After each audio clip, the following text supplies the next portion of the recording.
인문학이란 모든 학문의 뿌리이자 인간을 공부하는 학문이며 우리가 살아가면서 꼭 필요한 존재입니다.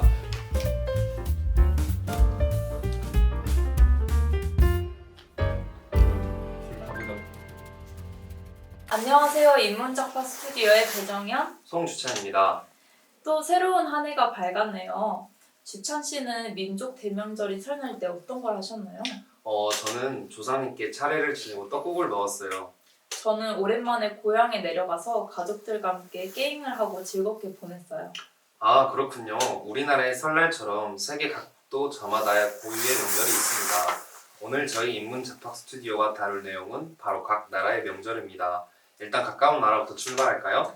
그럼 제가 일본의 명절에 대해서 말해볼게요. 일본의 최대 명절을 꼽으려고 하면 우리나라와 마찬가지로 1월 1일 설날입니다.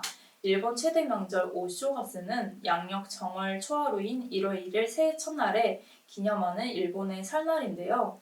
연말 연시 연휴를 보내며 연합장을 주고받고 세배하고 세뱃돈을 받습니다.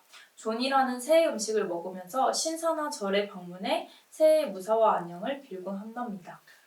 그렇다면 중국 같은 경우에는 크게 춘절, 원소절, 단오, 중추절이 4대 명절인데요. 그중 두 가지를 말씀드리자면 춘절은 입춘절기의 시작이며 새로운 봄을 맞이하는 절기란 의미입니다.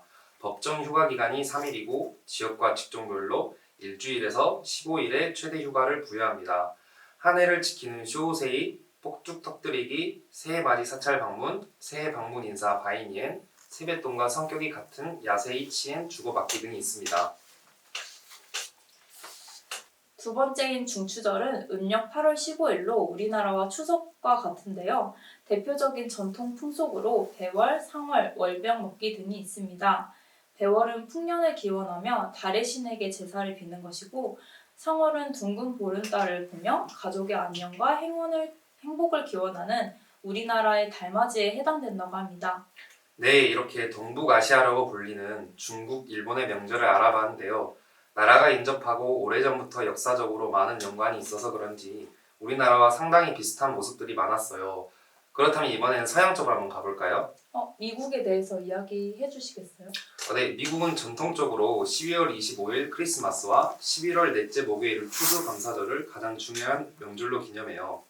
초대 그리스도교에서는 하루를 전날의 일몰로부터 다음날 일몰까지로 쳤기 때문에 이브가 중요시 되었습니다. 추수감사절 같은 경우에는 한 해의 수확을 끝내고 지금까지 베풀어 주신 하나님의 은혜에 감사를 드리는 절기이며 미국으로 이주한 청교도들이 1621년 가을 플리머스에서 행한 것이 그 기원이 되었습니다. 대표적 음식으로는 칠면조 고기, 고깃국물, 으깬 감자 등이 있습니다.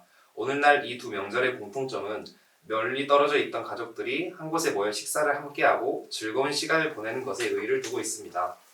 프랑스도 가장 중요한 명절을 뽑으려고 하면 크리스마스인데요. 미국과 차이점을 뽑자면 음식입니다.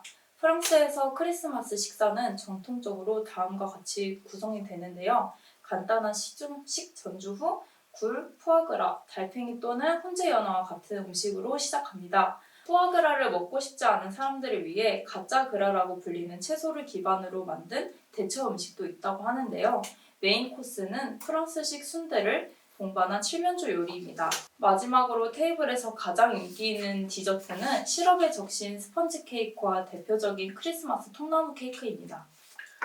네, 오늘 우리는 세계 각국의 주요 명절을 알아보았습니다. 어떻게 유익한 시간이었나요? 각국의 명절 기원은 다르지만 오늘날 의미는 가족끼리 함께 시간을 보낸다 라는 중요한 의미를 가지고 있는데요. 이 영상을 시청하고 가족한테 사랑한다는 말을 전하는 건 어떨까요? 지금까지 인문잡학 스튜디오의 송주찬, 배정현이었습니다. 시청해주셔서 감사합니다. 감사합니다.